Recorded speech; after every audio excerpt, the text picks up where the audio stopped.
Cockroaches are mostly nocturnal. Cockney Rebel was a 70s band.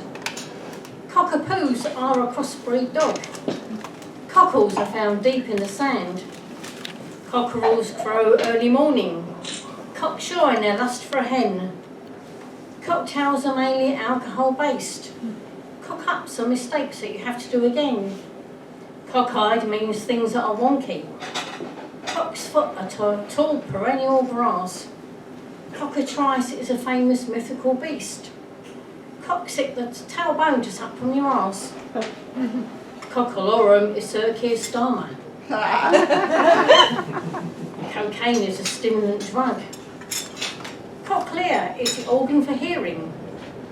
And Rishi Sunak is a cock who is smug. This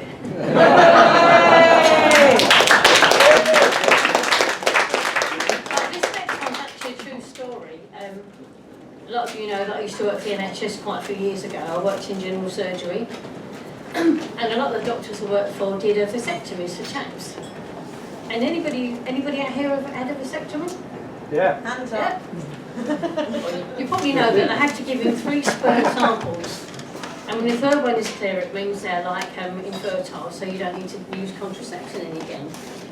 And one day, the woman I sat next to, she had a phone call from a patient. She said, we're actually going on honeymoon in a couple of days' time. And my husband needs his 3rd vasectomy result, but I haven't got a sterile container to put it in. What can I do? So this is the poem. This is literally, actually I'm a bit of a practical joker. I did end up getting sacked from my job. It took them a long time to sack me. I had so many disciplinaries, but yeah, they sacked me in the end. This is the sort of thing I got up to. The phone was ringing. Pauline let out a sigh. Hello, surgical secretaries, was her standard reply. Hello, can you help me? A patient distressed.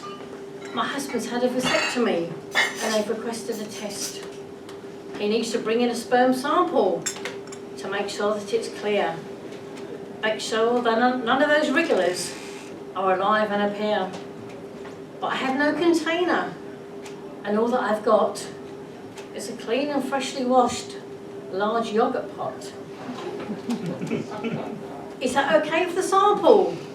What an idiot, it's a non-brainer.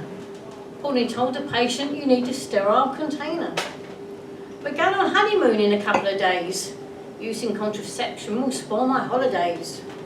She was very insistent, said he needs to fire blanks. He'd gone off to the bathroom to have a few wanks. Pauline was struggling, I could see by her face, when the woman hung up and disappeared without trace. Blimey, she said, that woman wouldn't shut up. I hope she doesn't turn up with this spunk in a cup. A little while later, Pauline went to the canteen when I had an idea, because I'm a comedy queen. I went to the ward and got a large sterile pot, filled it with my vegetable soup, which was creamy and hot. Put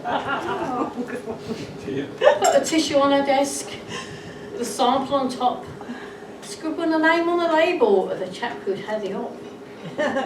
Pauline came back from lunch and stared at her desk. What the hell is that? It looks rather grotesque. I said, the lady who rang came in to confirm. She found a container and brought in his sperm. Can you send it off to the lab so we can get his results? And if he gets all clear, he won't need further consults. She walked up to the pot. She had to conform. Picking it up, she yelled, oh, it's still warm. Slammed it down on her desk. She squawked like a parrot. Hang on a minute, she said. That looks like some carrot. Let me see, I said. And she passed me the pot. I held it up in the air and said, wow, that's a lot. I then unscrewed the lid. I was feeling quite naughty. Took a huge swig. I said, it's awfully salty. Oh, Pauline's face was a picture when I pretended to choke. Call me a fuck how because she fell for my joke. And it is actually a true story. She's never ever forgiven.